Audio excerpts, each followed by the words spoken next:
नमस्ते दोस्तों, स्वागत है आपको हमारे tours and foods Hindi YouTube channel में। आज हम आपसे हमारे आगरा टूर के डिटेल्स शेयर करेंगे। हमारे पिछले वीडियो में हम हमारे दिल्ली टूर के डिटेल्स शेयर किए थे। उस वीडियो का लिंक हम नीचे डिस्क्रिप्शन बॉक्स में दे देंगे, आप चाहे तो वहां से देख सकते हैं। आगरा यमुना नदी के किनारे स्थित एक सुंदर शहर है जो कभी मुगल शासकों के राजधानी हुआ करते थे और आज ये शहर देश के प्रमुख पर्यटन स्थलों में से एक है। इस शहर में आप ताजमहल, आगरा फोर्ट, फतेहपुर सीकरी जैसे कुछ प्रसिद्ध मुगल युग की इमारतें देख पाएंगे जो सारे यूनेस्को वर्ल्ड हेरिटेज साइट्स है। तो चलिए हमारे साथ शुरू करते हैं आगरा की सैर। ये हमारे दिल्ली आगरा जयपुर टूर के तीसरा दिन है। उस दिन सुबह को हमने दिल्ली से एक लोकल कैब ले लिए आगरा जाने के लिए। आगरा शहर दिल्ली से 233 किलोमीटर की दूरी पर है और हमने ये सफ़र 4 घंटे में तय किए। दिल्ली से आगरा हमने वाया ताज एक्सप्रेस हाईवे और जमुना एक्सप्रेसवे गए जो सबसे छोटा मार्ग है। रोड का कंडीशन उत्तम थी और इस रास्ते ट्रैफिक जाम भी नहीं मिले हमको, पर यहाँ कुछ नाम मात्र रोड टैक्स सबको भरना पड़ेगा। आगरा पहुंचने के बाद हमने पहले ताजमहल देखने गए। जो लोग अपनी खुद की गाड़ी से ताजमहल देखने जाएंगे उनको ताजमहल कॉम्प्लेक्स से 1 किलोमीटर की दूरी पर आधिकारिक पार्किंग स्पेस में गाड़ी पार्क करना पड़ेगा। यहाँ से ताजमहल तक जाने के लिए आपको बैटरी चालित कार, रिक्शा और टांगा मिल जाएगा।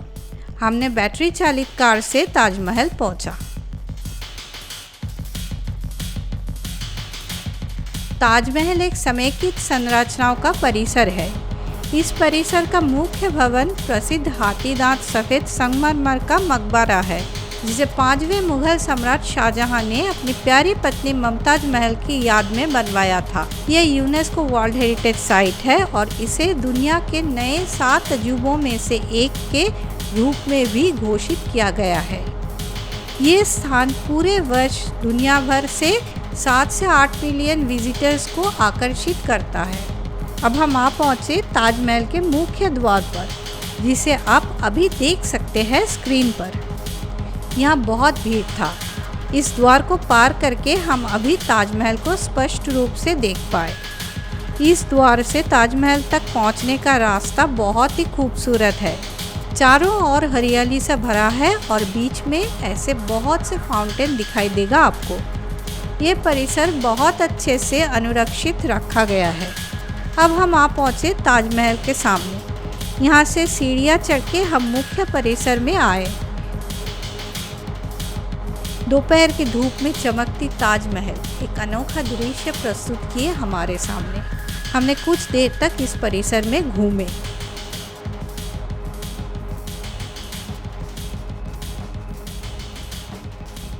अब हम आ गए ताजमहल के पीछे। यहाँ से यमुना के सुंदर नज़ारा देखे हम। अब हम ताजमहल से आगरा किले की ओर बढ़े।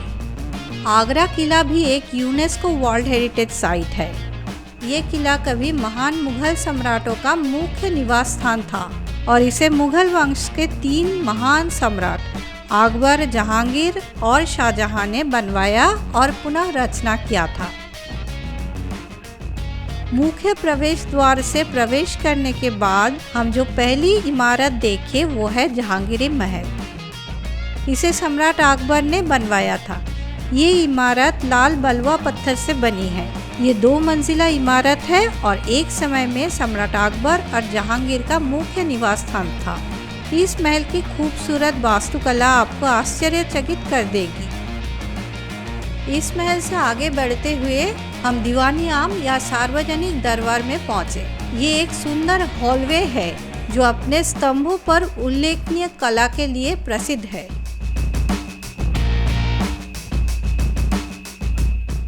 दीवानी आम के पीछे है मुख्य शाही इमारतें जो सम्राट शाहजहां द्वारा बनाई गई थी। इमारतों के सामने का बगीचा अंगूरी बाग के नाम से जाना जाता है। इसके पीछे यह है सम्राट शाहजहां का मुख्य निवास स्थान और पीछे है उनकी 2 बेटियों जहानारा और रोशनारा के निवास स्थान जो आप अभी देख सकते हैं।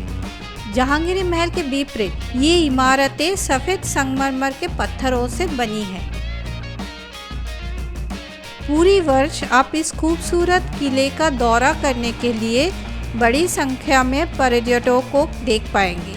आप इन 2 स्थानों के प्रवेश टिकट ऑनलाइन भी खरीद सकते हैं। ऑनलाइन बुकिंग्स के लिंक हम नीचे डिस्क्रिप्शन बॉक्स में दे देंगे। ये रात हमने आगरा में बिताए।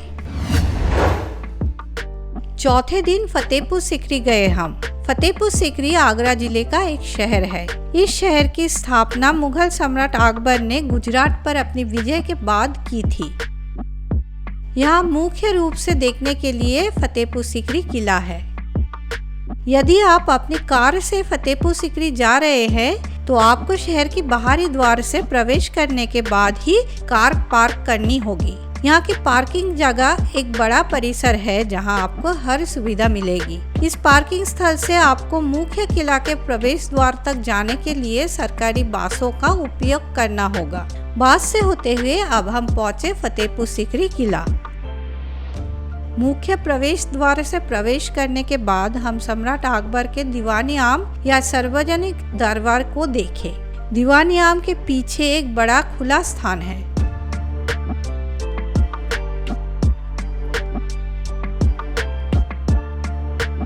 इस खुले स्थान के बीच में दीवान खास या सम्राट अकबर के खास लोगों का दरबार हॉल है। ये इमारत खूबसूरती से सजाए गए केंद्रीय स्तंभ के लिए प्रसिद्ध है।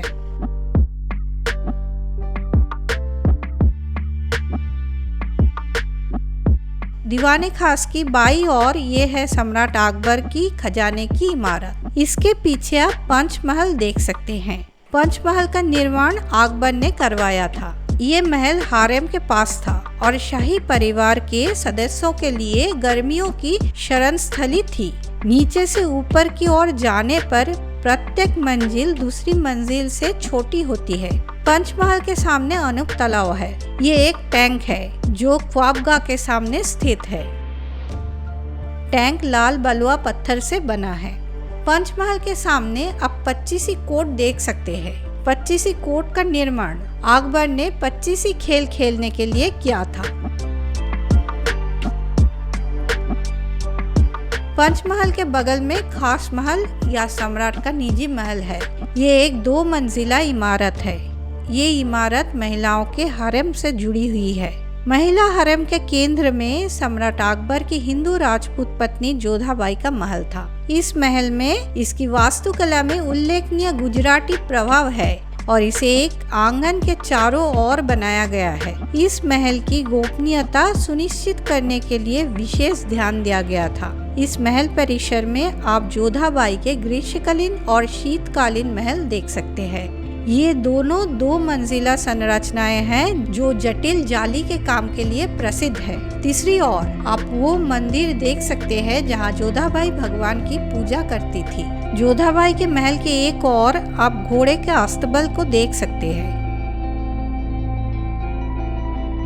घोड़े के अस्तबल के अंत बीरबल का महल है। महल का निर्माण मुगल और फारसी वास्तुकला के आधार पर किया गया था और ये 2 मंजिला है।